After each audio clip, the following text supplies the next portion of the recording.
It's easy to think of your parents as these invincible superheroes, isn't it? I mean, they're supposed to be our superheroes, right? They carry us, comfort us, teach us, guide us, and they do it with a smile. Sometimes we forget they're human too. Maybe that's why I had this idea of my dad being made of stone. My father was this huge, tall man. Whenever I was scared or confused, I always ran to him. His presence somehow always made everything feel better. As I grew older, I saw my dad struggle. I saw how hard he worked as a mechanic and how he worried about money. But I never saw him break.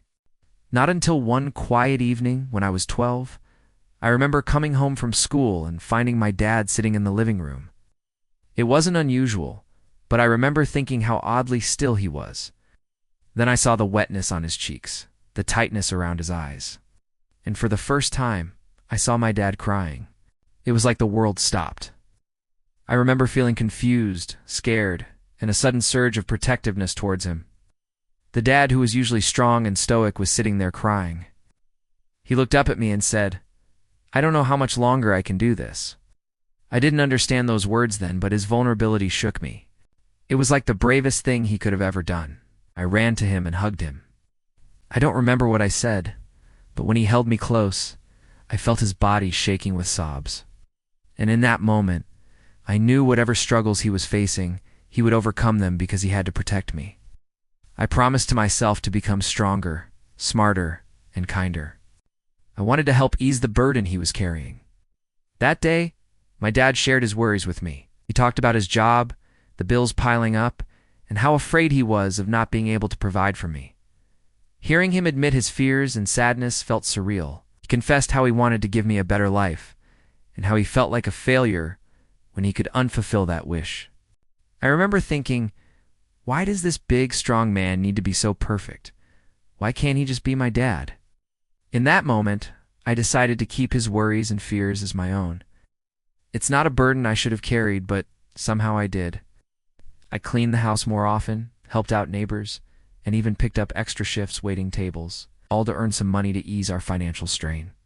It sounds silly now, but I was determined to help my dad and contribute to our family. Over time, things got better. My dad always had a steady stream of work, and our lives were less about worrying and more about living. But that one day stuck with me. I realized that my dad's strength wasn't just in his muscles or his job. It was in his heart. It was in his willingness to face challenges head-on, even when he was afraid. I learned that it's okay to cry, to be vulnerable. It doesn't make you weak, but maybe the strongest person in the room. As the years passed, I became a writer, and that day with my dad became a story I tell myself whenever life gets tough. When the words, "you can't do this," fill my head, I think of my dad's quiet strength, his vulnerability and tears. I remind myself to dig deeper, to confront my fear.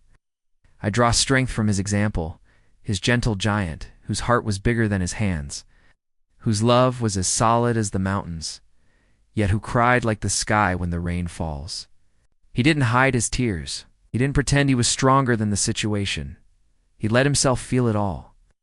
And in doing so, he taught me the most valuable lesson I could have ever learned. A parent's love is boundless, unconditional, and enduring. No matter how hard life gets, it's the anchor that keeps you grounded. Remember that?